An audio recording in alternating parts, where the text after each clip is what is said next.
Go ahead, Bill. Hi. Hi, everyone. My name is Bill Wofford. I live in Pittsburgh. And my partner, Lexi, who runs Yoga Garden Pittsburgh, introduced me to your work. Thank you. Wonderful. Welcome. And let me see if I recognize names. Sheila Sharma. Yes. Can you hear me? Yes, I can. I'm Sheila Sharma. I live in Cary. I have taken your classes in the HSNC. Oh, I see. Okay. Yeah. Thank you. I don't do that anymore. Thank you, Sheila. And Christine, you've been here before. Yeah, I can't hear you. You have to unmute yourself. Yeah. Hi. I've taken one yoga class with you online. I live in New York City, Christine. New York City. Wonderful. And then we have who else? Lisa Woodring. Hello, I'm Lisa Woodring. I have not taken anything with you. This opportunity was shared with me from Heather, one of the studio owners at Cary Yoga Collective in Cary, which where I teach. So I live in Apex. You live in Apex, you teach yoga in Cary. In Cary, yep. Wonderful, wonderful to have you. Thank you, Lisa.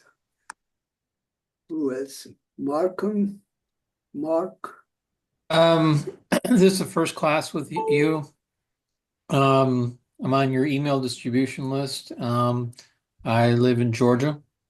You live in Georgia. Okay. Wonderful. And then we have Purna. Have we met before?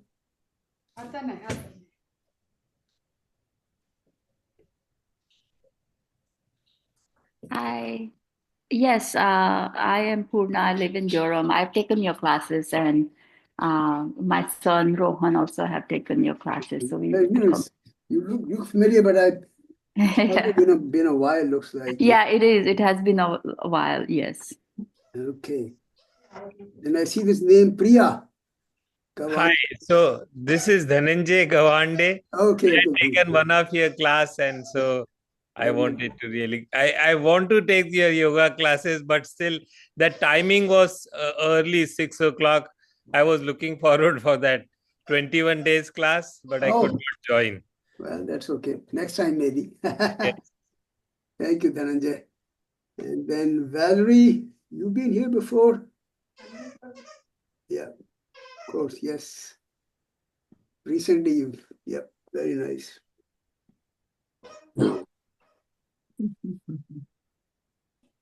All right, so we have Valerie,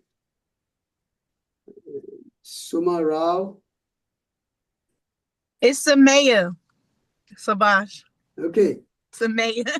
My name came up as Valerie on the registration. Yeah, no, I know. Okay. Yeah, I recognize you, so I know Ramaya. Okay, Sumaya. Go ahead, Suma. Hi, Subhashi. I have taken your class before, and I've actually done the Bhagavad Gita class. Okay. I really enjoyed it. Yes. And I believe we have caught up in a few other sessions before too. Okay, Suma, wonderful. And let me see if I recognize some names here. Turn your video on. Sri Lakshmi, have we met before? Alagaru. Yes, Subhashji, this is Sri Lakshmi. I've taken your yoga and meditation classes before. Yes. Okay. I think it looks like I've... Ramya, can you turn your video on and your audio on? Yes, Subhashi, I have taken your classes when I was pregnant with my second daughter. Oh, yes, of course. Yes, Ramya, wonderful. And who else? Gunjan. Hi, Gunjan here from Oklahoma City. I have taken your pranayam class. Okay, Gunjan, yes. All right. And Kavita Bhatia.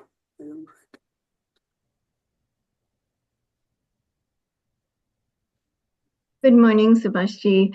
I have taken one class with you online, the pranayam one. Okay.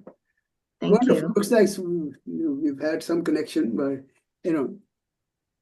I don't claim to remember everybody, so forgive me. Of course, thank you. It's good to have you all here. Wonderful. Okay, so let me share the screen.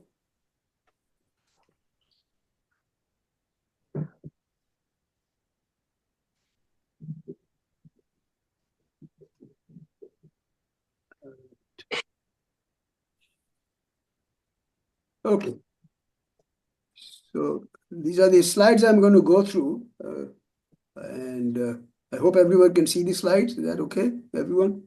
Yes, Okay, I can see.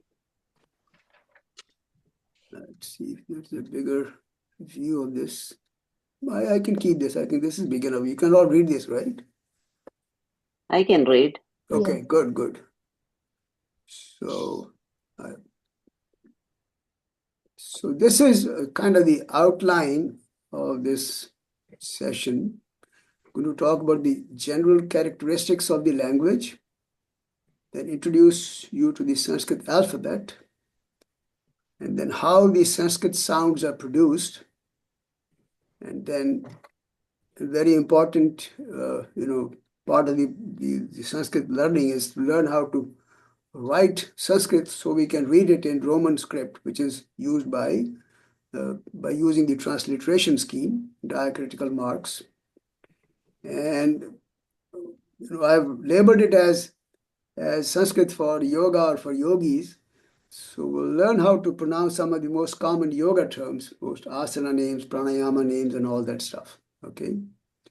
And go a little bit more into some of the other characteristics of the language. And depending on the availability of time, I can begin to go into some of the grammatical constructs and very basic grammar rules and how the different words are formed and all that. So we'll see how time allows us to do all that. So it's roughly the outline that I plan to go through.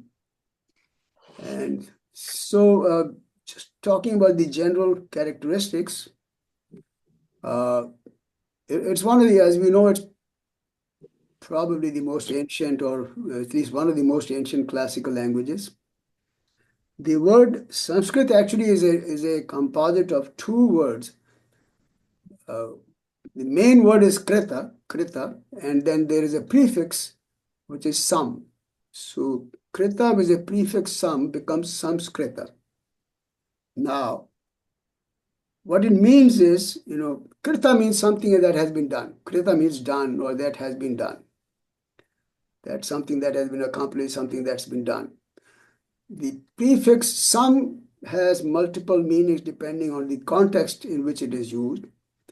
It can mean well, it can mean very well-rounded. It can mean from all directions. It can mean polished, etc., etc. So something that has been well done, basically done very well, that is Samskrita. So the word itself gives no indication that it is applied to a language. All right? Anything that has been done very well is Samskrita. Rita. Okay, so the other thing I would like to request is you please keep yourself on mute and then unmute yourself only when you are speaking. Otherwise, there might be some distraction. So everyone should be on mute. But when you want to speak, please unmute yourself, obviously. All right. So does that mean that the words Samskrita cannot be used for anything except this language? No, it doesn't mean that. You can apply it in any context as long as it is clearly understood that the context is different than just the language that we are referring to. This is one of the most attractive and beautiful aspects of the Sanskrit language, that in this language many words are derived based on their characteristics, on their attributes. All right, now we'll have more examples of this, these, in a later slide. So remember this here. The word Samskrita simply means something that has been well done, it's very well refined, etc.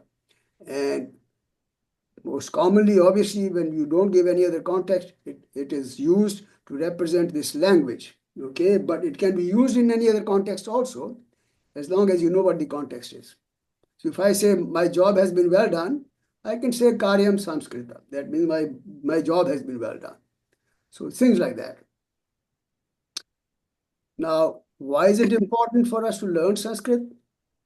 Like I said, in my own personal case, the reason I started learning was because when I became a yoga instructor, I was introduced to this text called the Yoga Sutras, the text by Patanjali. Now, when I started reading that, we had a study group and we were studying that. And we were studying maybe 5 or 6 different versions of the commentary by 5 or 6 different authors. When we read their translations, every one of them was different. Everyone. And sometimes we found that they were even contradictory to each other. So that caused a lot of confusion and misunderstanding. So, that's when I said, look, I have to learn the language so I can have my own understanding and my own interpretation of these verses or these statements. So that's what prompted me to learn, and it was quite a while ago. And I've been learning it and loving this language, as I said, a very beautiful language.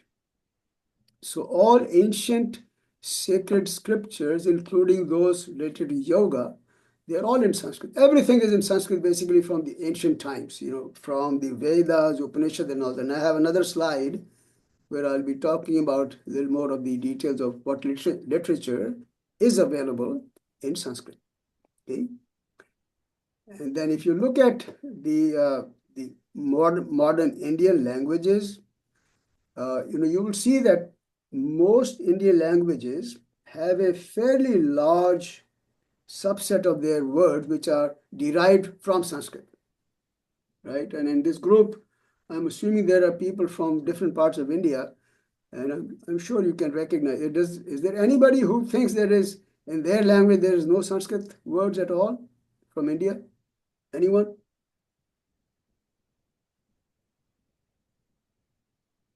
So most languages do have Sanskrit words in there. Now, it's a very highly phonetic language, very highly phonetic. What does that mean? So once you know how to write a word, you can pronounce it accurately. Once you know how to pronounce the word, you can write it accurately. What does that mean?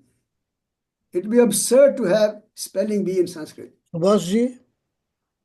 Yes. Could I ask one simple question? Because that bothers me so many times. Is it Sanskrita or Sanskruta? That pronunciation, we'll talk about how to pronounce these words and all that, and how different sounds are created.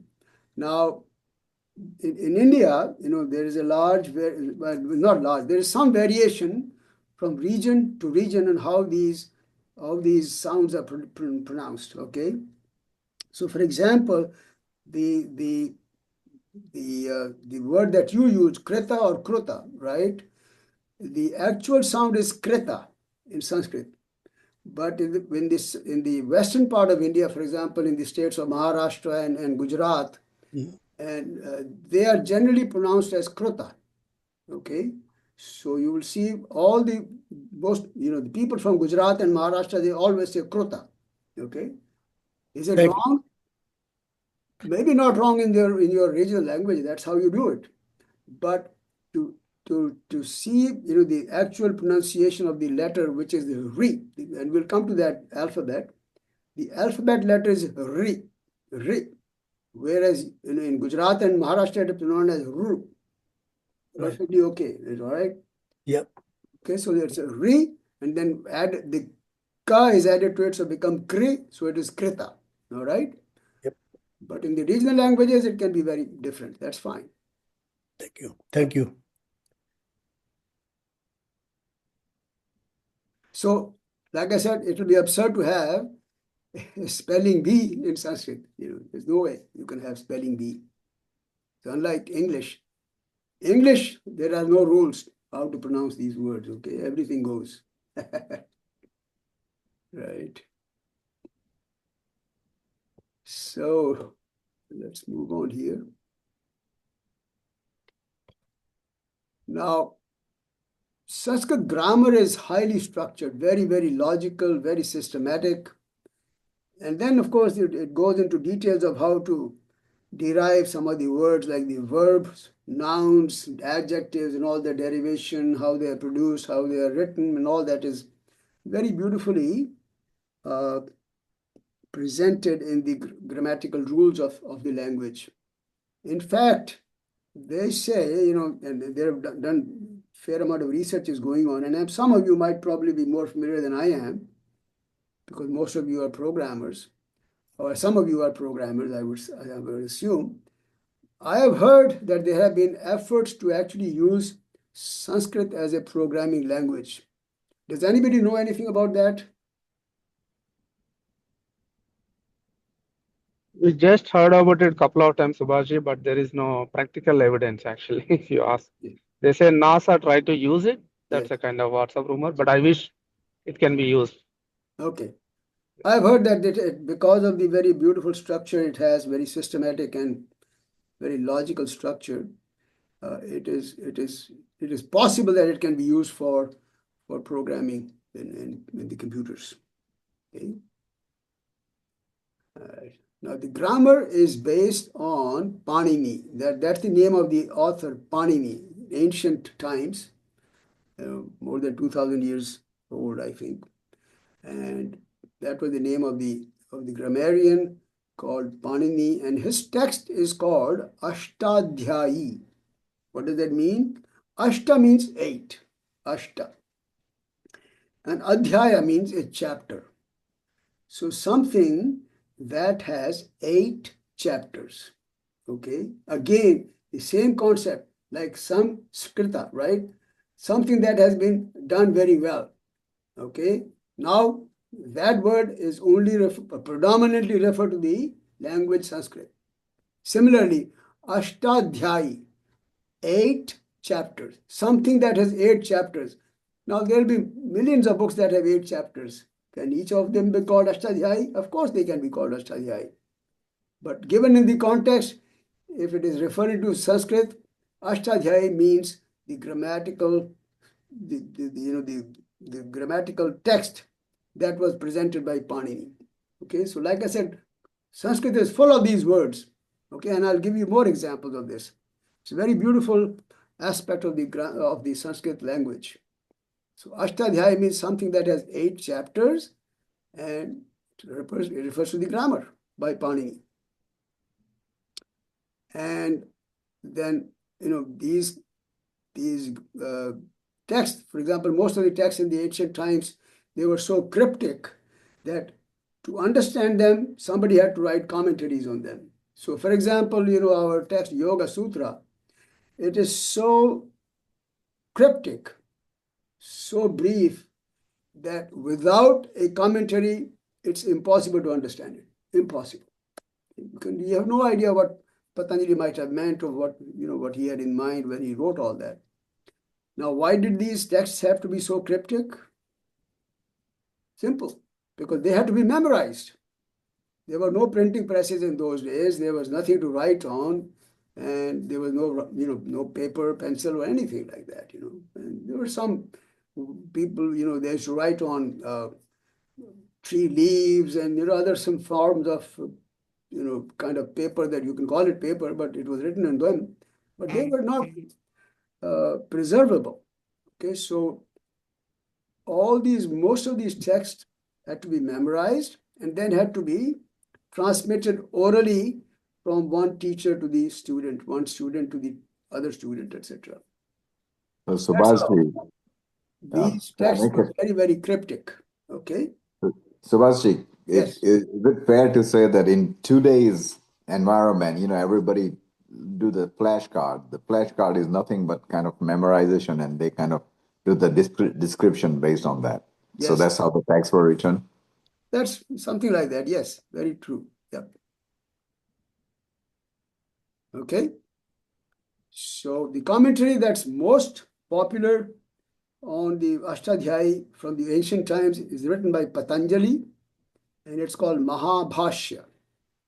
Now, whether this Patanjali was the same Patanjali who wrote the Yoga Sutras, historians have their own view, but I believe the common understanding is that indeed it was the same Patanjali who wrote the Yoga Sutras.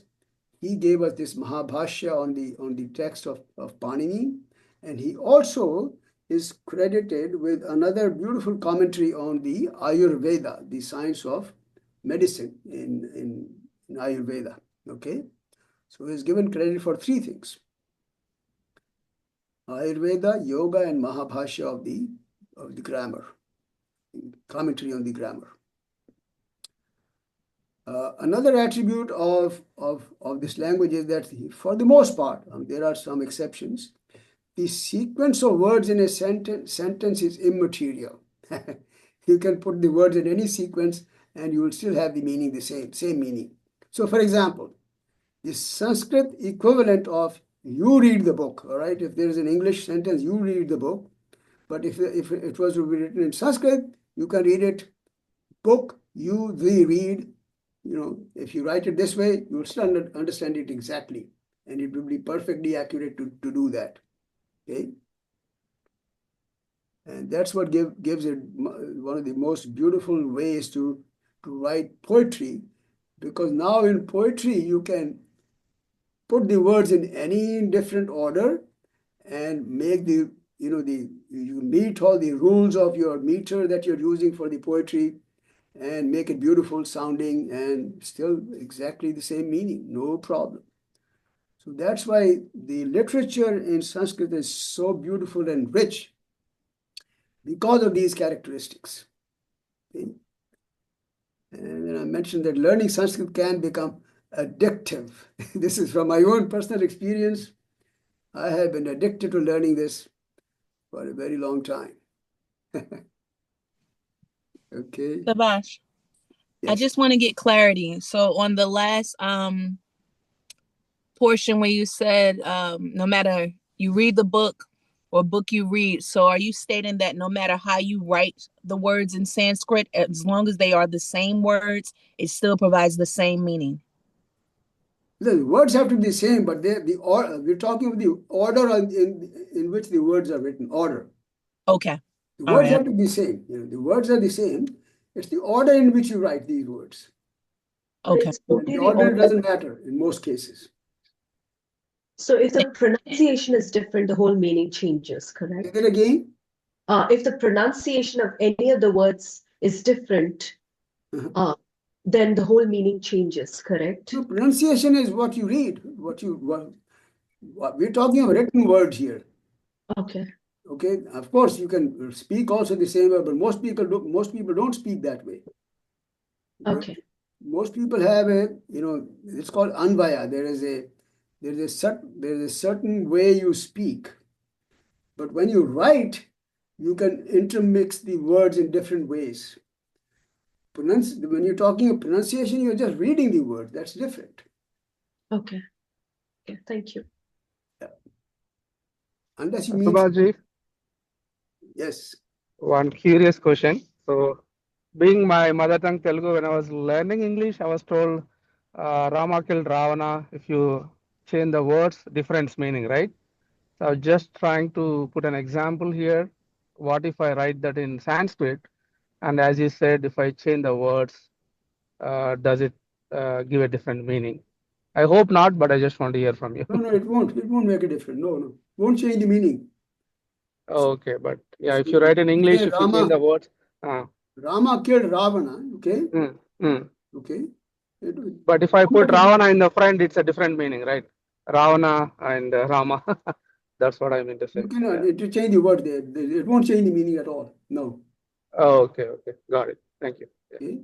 Oh, it's because of the context. conjugation, right? So Yeah. because of the conjugation, so Ravanaha Ramena Hataha. Okay. Okay. Now we can say Ravana Ramena Hata, or Ramena Ravana Hata, or Hata Ramana Ravana Ramena. You can interchange these words any way you want. The meaning will not change. Understood. Thank you.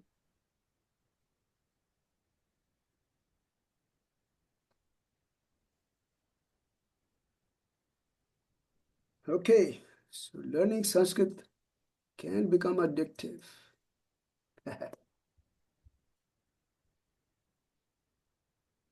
Okay, so like I said, there is a wealth of literature in Sanskrit, which really is amazing.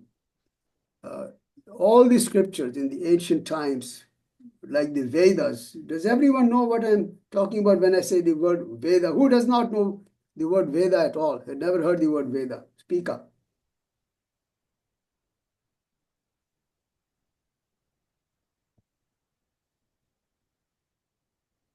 Everyone knows the word Veda. Okay. And then Vedas, Upanishads, Puranas, etc. And there are two very important epics in our culture, Mahabharata and Ramayana. Mahabharata was written by Veda Vyasa and Ramayana by Valmiki. So these are very, very important texts because our entire cultural fabric in India is all based on the values and the important messages that were given in these texts. Okay, so they're very beautiful. Then, of course, we know the Bhagavad Gita. It's a very, very important text, one of the most revered texts, which is a part of Mahabharata.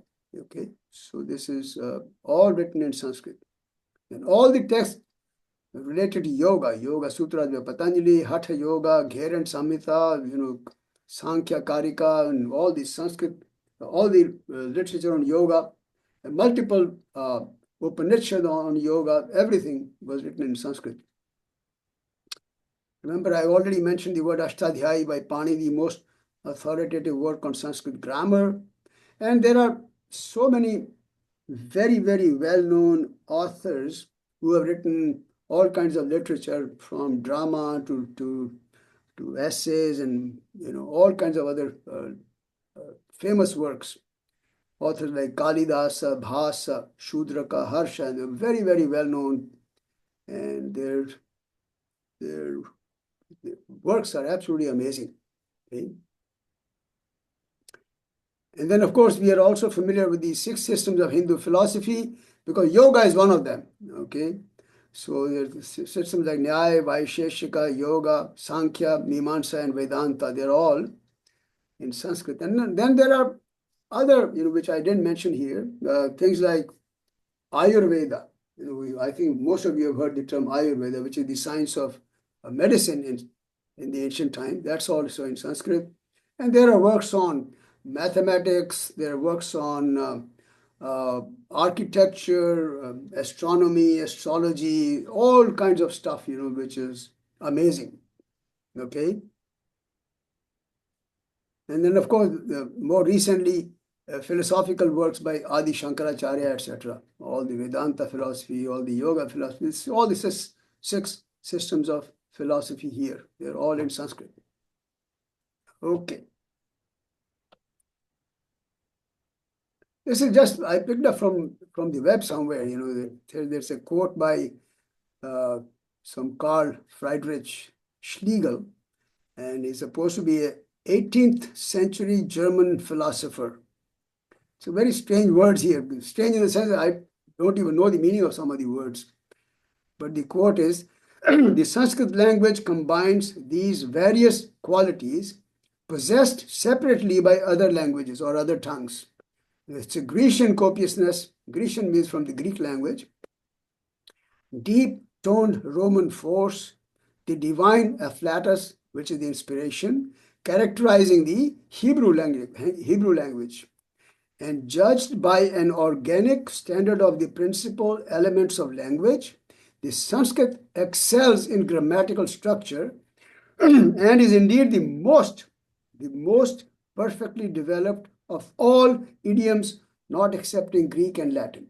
So, a very, very strong statement by this 18th century German philosopher. Just happened to pick up from the web somewhere. I knew nothing about this philosopher. Has anybody heard of this guy? Subhashi, so there is some kind of connection between German and Sanskrit grammar, right? There is a similar structure, something both originate from the same thing, something kind of there, right? German and Sanskrit. Well, if you know German, let's know more about it. I don't know anything about German. I don't know German, but somewhere I read. And I was in Germany for 1 year, but I did not learn German. I know. I I've heard the somewhere same the thing. connection. I have heard the same thing, but I cannot comment on it because I know nothing about German. Okay. I've studied some German, and a lot of the words are pretty similar. And in German, the sentences are constructed such that the verb is always in the second place. It doesn't matter what comes before or after. I see. Yeah, like the word brother is bruder in German, like brata in Sanskrit.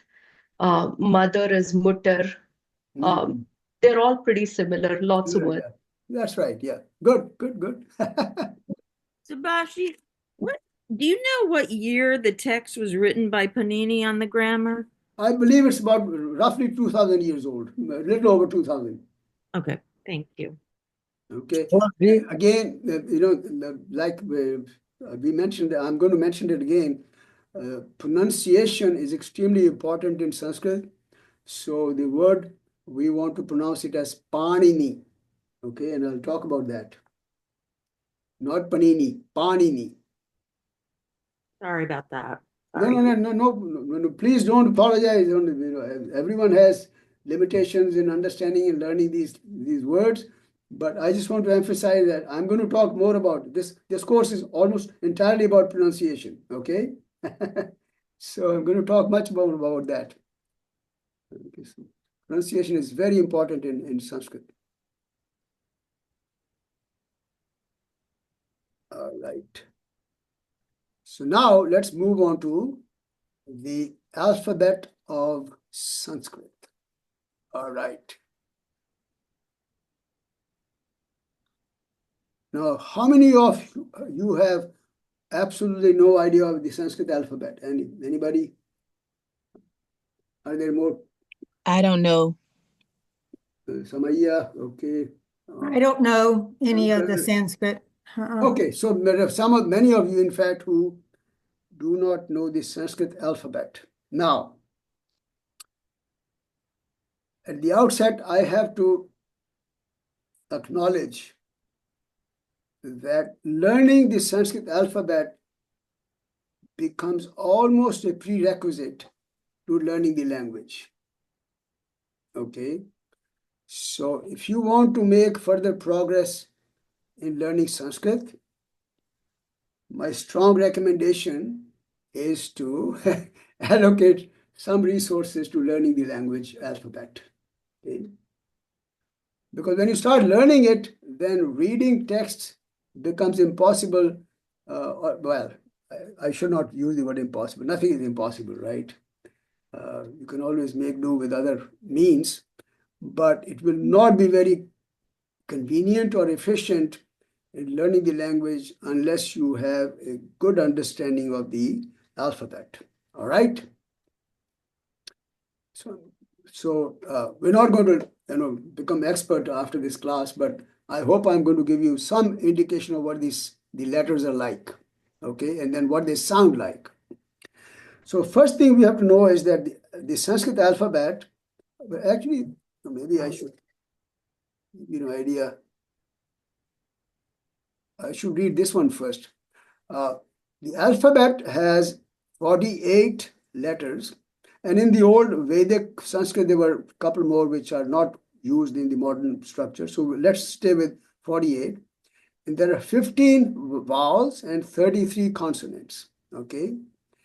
And the script that we just saw earlier, this script that I'm seeing, that you see here, that is called Devanagari, okay? Devanagari. So this is how it is written, that word, Devanagari.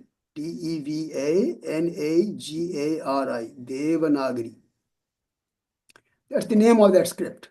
All right, for Sanskrit. All right, and in the structure of this alphabet, the vowels are written first and then the consonants. That's how the words are described. Not like in English where there are all kind of different places you can have the vowels. These are all written before the consonants. And the Sanskrit sounds are produced by placing the tongue in various positions in the mouth. And that's one of the important aspects of the Sanskrit language. So these sounds are produced by knowing where to position the tongue inside the mouth. Okay. And there will be a few sounds in the language which are not used in English. Okay. So speakers of non-Indian languages or non-Sanskrit speakers may have to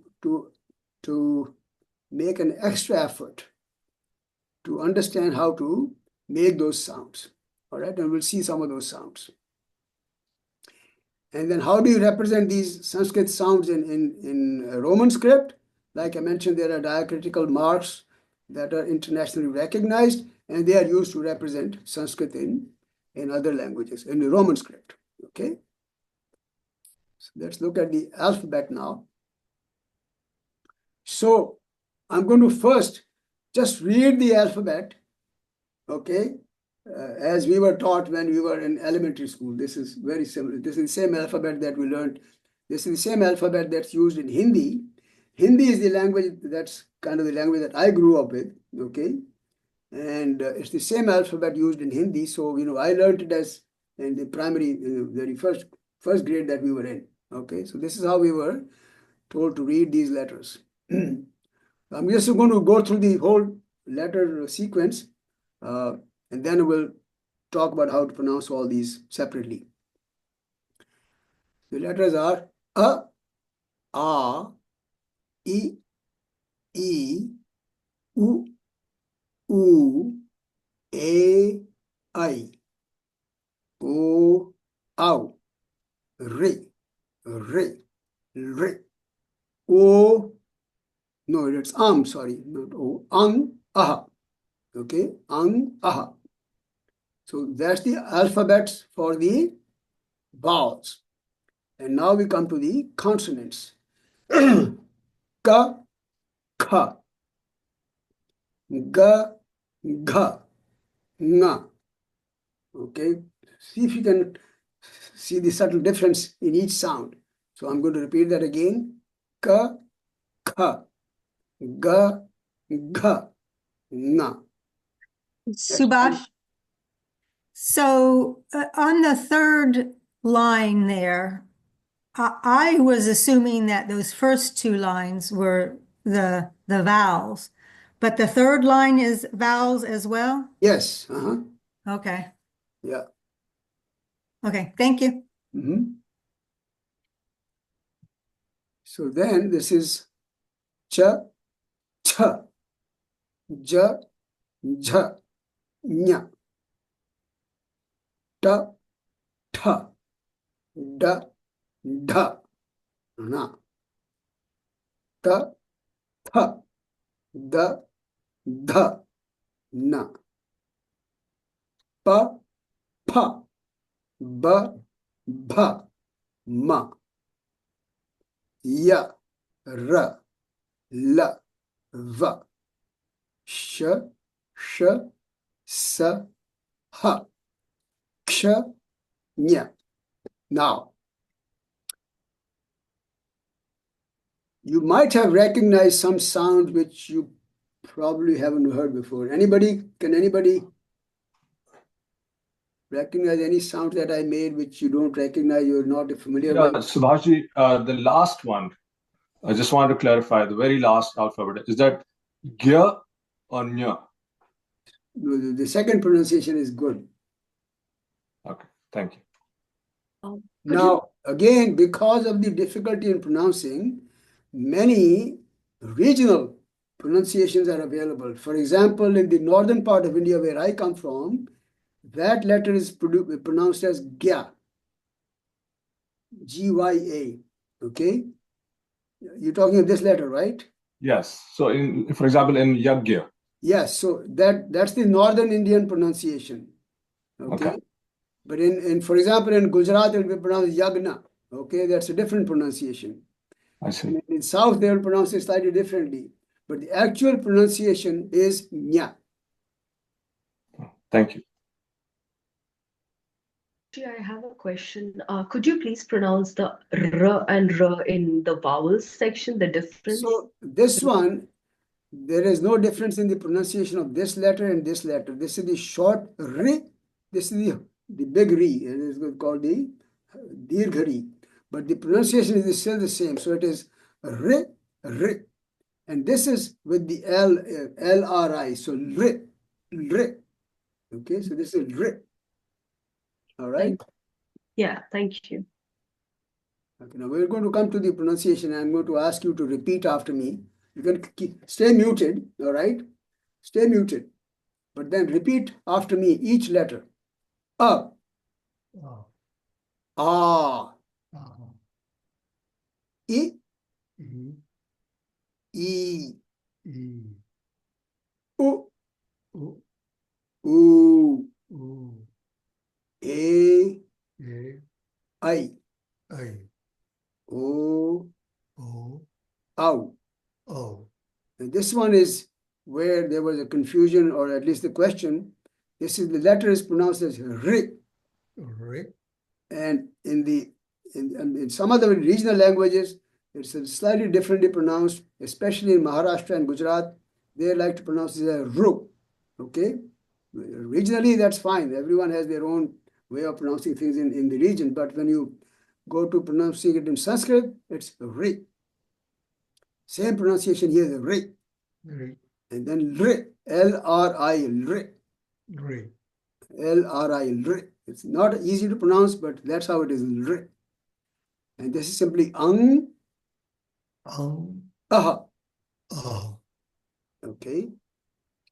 And let's see if we can pronounce these now. Ka. Okay, somebody is not muted here. So, Pankaj, you want to mute yourself, please? Yeah, thank you. So this is Ka, and this is Ka.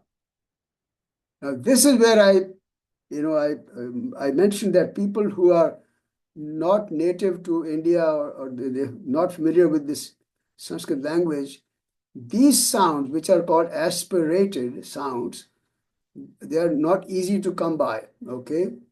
So you have to really aspirate that sound. So it is Ka. So I'm going to ask you to see if I can have you pronounce it and I can hear it, some of you.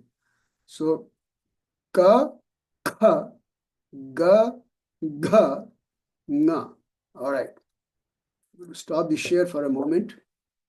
Go back to our friends here, because most people who are not from India, they would have hard time. So who can I start with? Let me start with Karen. So I can check with you. Thank you, Subhash. I'm sure I will get it incorrect. No, but let's see. The first letter is Ka. Can you say Ka? Ka. Ka. Ka. Okay. The next letter is Ka. Ka. No. K. Not even close. KH. If you add an H after K, okay, and then Ka. Ka. Ka. Ka. Ka. Yes, that's better. Ka. Ka. Yeah. Okay. Okay. So, Bill, you want to try? Sure. So, ka, ka, ga, Ka. Ka. Ga and ka, or sorry, ga. Close. That's the issue. The second letter, which is aspirated, that's a little bit hard for people from the other language, other regions, not from India. Okay, so that's where we have to make special effort. Even within India, for example, from the people from the south, they have a similar problem. Okay, so for example, I'll give you an example. My name is Subhash. Okay, Subhash, Subhash. All right, but majority of the people from the south, they pronounce it as Subhash. Can you hear the difference between Subhash and Subhash? Yes. Okay, so from the Indian subcontinent, right? People from the south, they have a hard time pronouncing that sound, unless you have learned it specifically. Is that true? Am I making the right statement? People from the south? Yes, Subhash. There are two things. Even in, again, I cannot speak about other languages, but in Telugu itself, the SH is written. My name is Sham, right? Some people say Sam, right? And also the ba.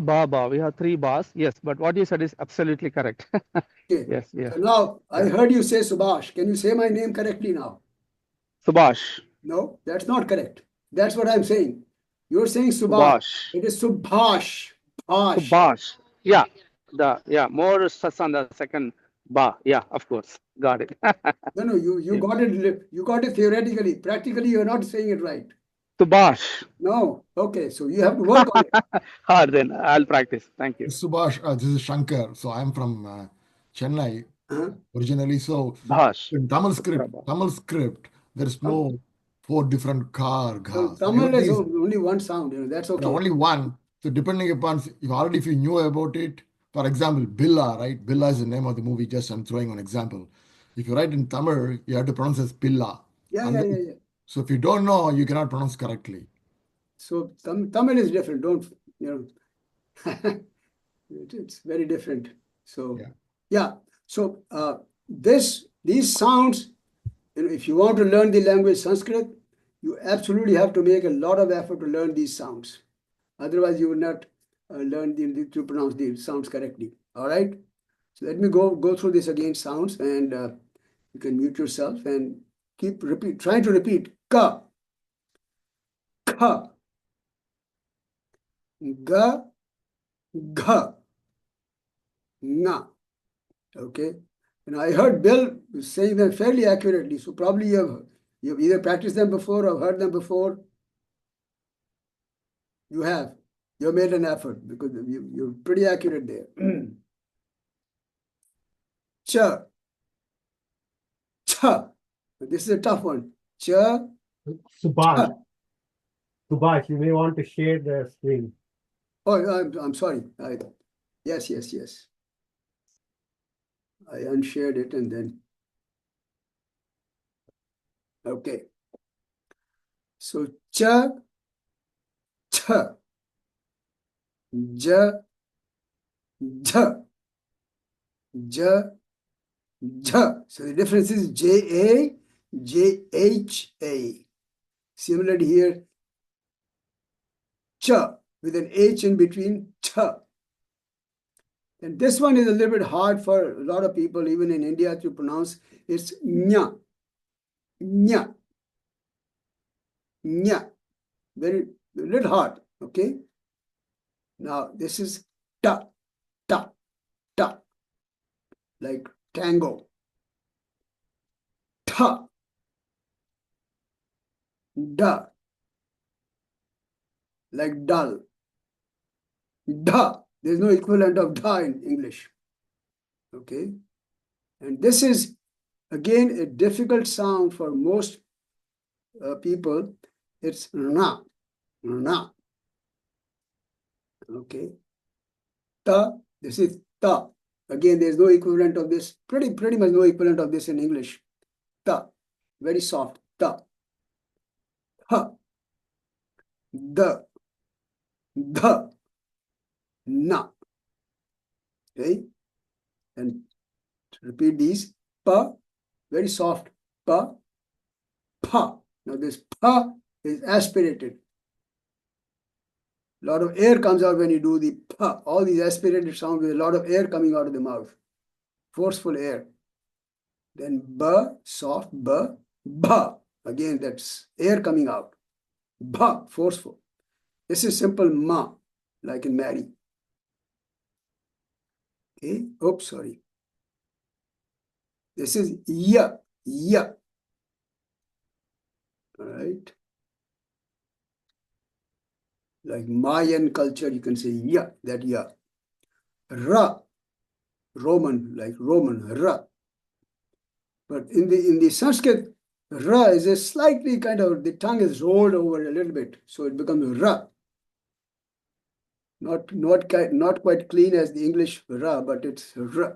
It's a slightly rolled tongue. It's la, like love, la.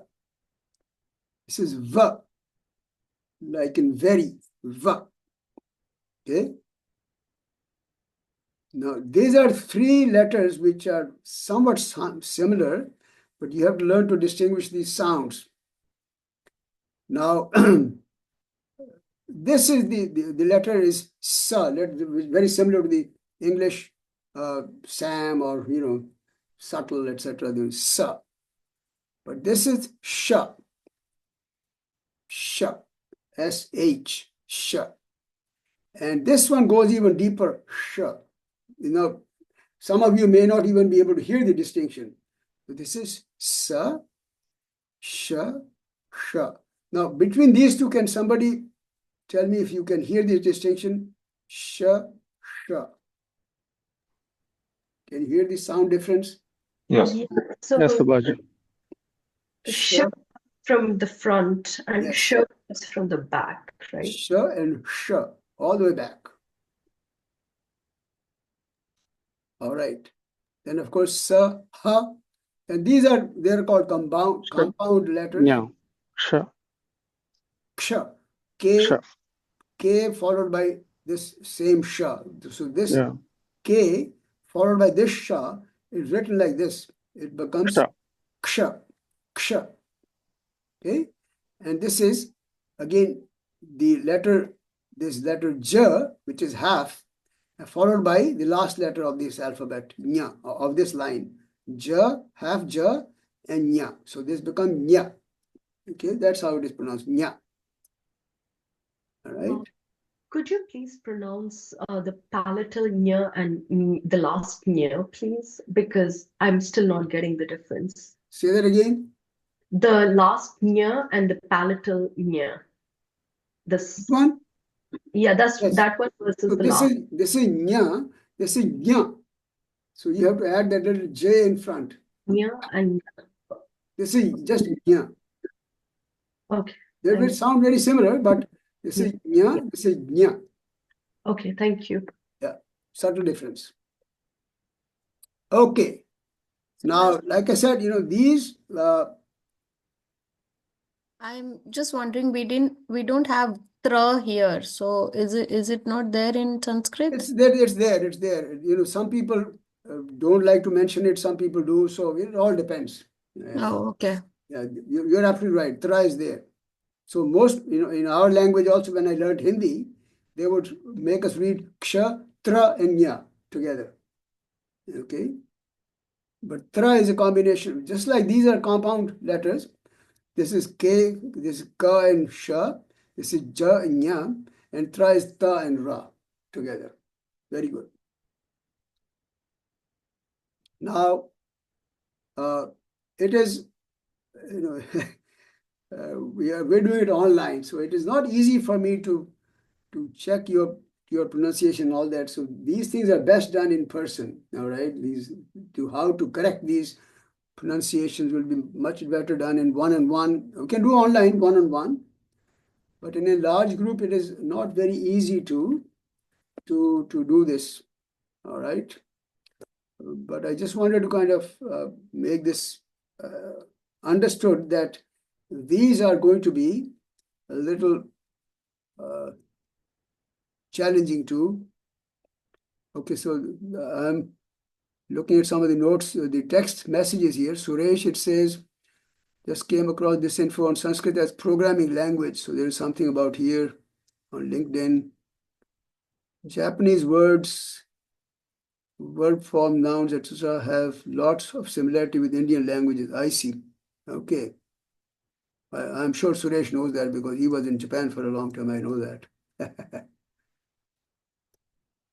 And then similarity, the Oya says similarities in terms of sentence structure with Turkish. Oh, I see. That is also from the Ural Altay language family as Japanese. Same family. Okay. Very good, Oya. That's great to share. Oya is from Turkey. So that's why it's good to know that. Subhash, why are the 5 labels on the side there? The guttural, palatal, cerebral, dental, labial. We'll talk about that. Okay. There's a slide that's coming up after that. Okay. And one other question. This is the You slide said that that- we'll talk about that. Yeah. Okay. Yeah, go ahead. Go ahead. The ra is a little bit rolled. Yes. Are there other letters that are rolled, or is that No, the only? just the ra. Ra is just slightly rolled. Okay. Thank you. It's, if I have to exaggerate that rolling, it'll be like you roll that whole tongue, right? So, but it's a subtle rolling of the tongue. Not as plain as in English. I have one other question. In the Chanti mantra, the last line is Mrityum Ram. So how is that really, are those 3 sounds pronounced? I never have gotten them right, I don't think. Okay, say the whole line. Mrityum Ram Amritan. Well, let's see. Okay, so you have to read this in English first, maybe. So the words are Mrityor Ma, Mrityor Okay. Ma. Okay, so Mri, so the same letter Ri, when it is prefixed with Ma, it becomes Mri. So Mrityor Ma. Mrityur Ma. Amritam Gamaya.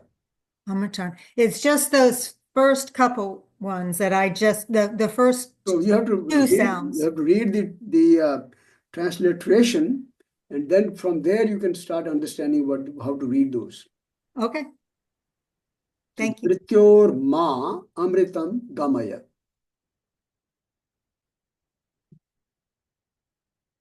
Okay. I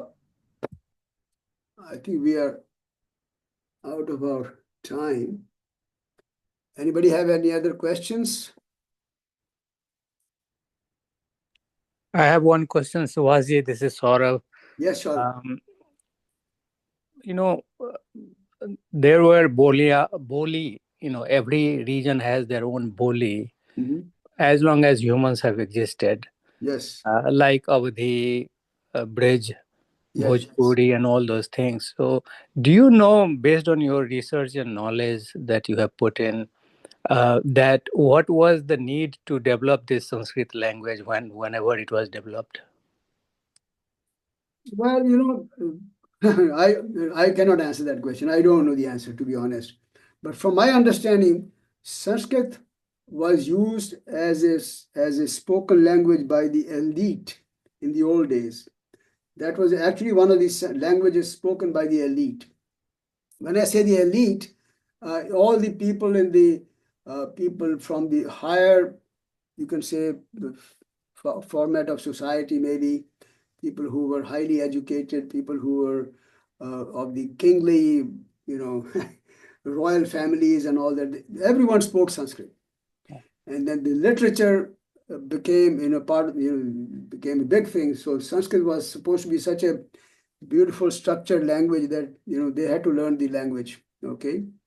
Whereas these bolis that you're talking about, which are the regional languages and variants of these regional languages, they did not have that structured format.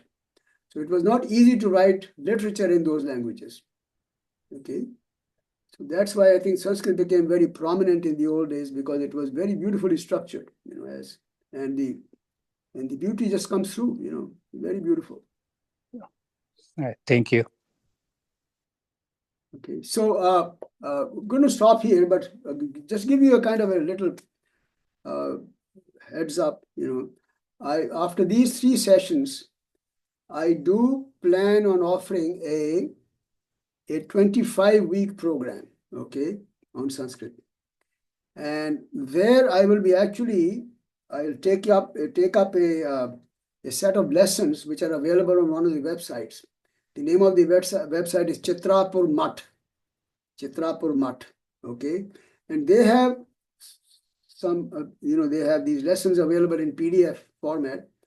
And from my study of the language so far, I found them very, very useful.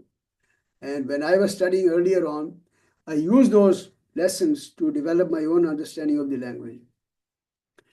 And they are freely available, so I'm assuming it's okay to use them for my class. I've not taken anybody's permission, but if need be, I'll go check with them that it's okay to use. Because they are freely available, I'm assuming it's okay. Okay, so I'm going to use those, and they will be offered over a period of 25 weeks, once a week. Same thing, same time, Sundays, 11 to 12. And again, that same guidelines, same suggestion that to really get the best out of those lessons, it will be extremely helpful if you allocate some time to learn the Sanskrit alphabet. Okay, so Sanskrit alphabet will be extremely handy in learning those lessons. Okay, because I don't have, those are available as they are. I'm going to use them, and they will not be available in transliteration.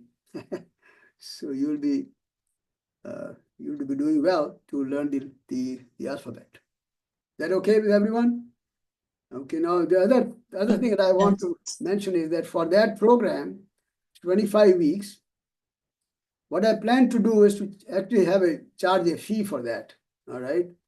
So my thought process, and I'm putting it across to you and see how you feel about it. My thought process is that I'm going to charge a fee of $75 for those 25 lessons. And those $75 will be refundable to those who do not miss a single lesson. Does that make sense to anybody? Yes. That is more than generous, Subhash. I hope I said that right.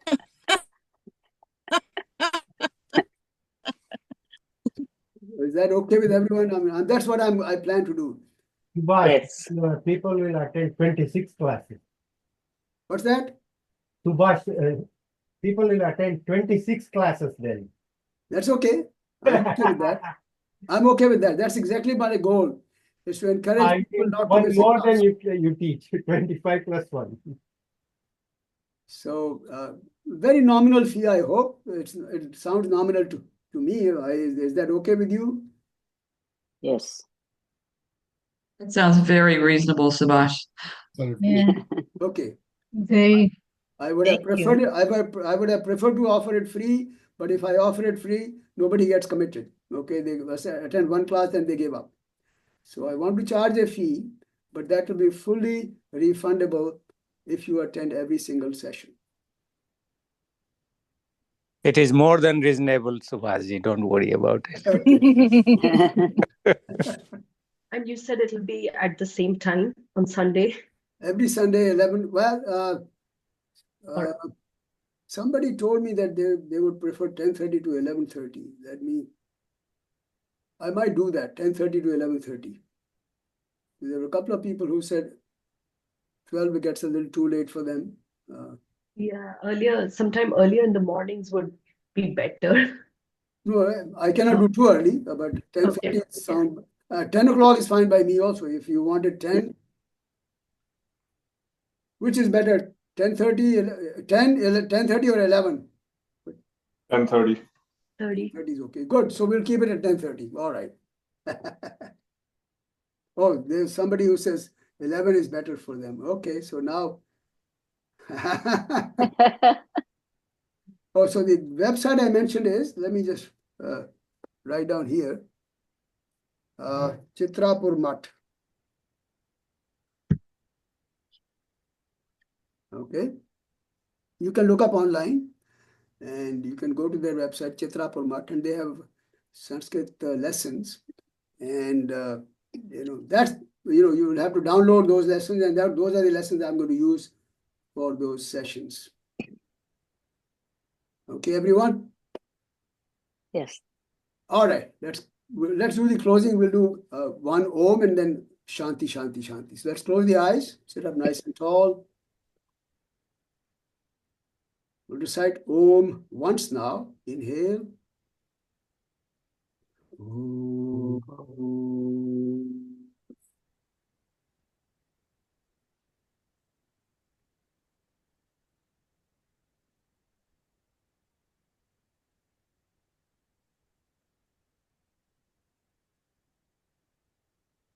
Let's do Shanti 3 times. Inhale. Om Shanti, Shanti, Shanti. Thank you all. Namaste. Have a wonderful, wonderful rest of the weekend. We'll see you back next week. Thank you. Thank you. Thank you. Thank you, Subhashji. Thank you. Thank you, Thank you, Subhash. Subhashji. Thank you. Thank you. Thank you. Thank you. Thank you, Subhash. Subhashji. Thank you, Subhashji. Guys, thank you. Oya, Oya, great to see you.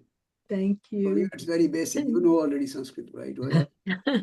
Thank you, Subhashji. See you next week. Yes. Yeah, thank All you, right. Subhashi. Yeah, Thank you. thank you. See you next week, Subhash. Yeah, thanks, Chandni. So great to have you. All Thank- right, let's close this session. Bye-bye.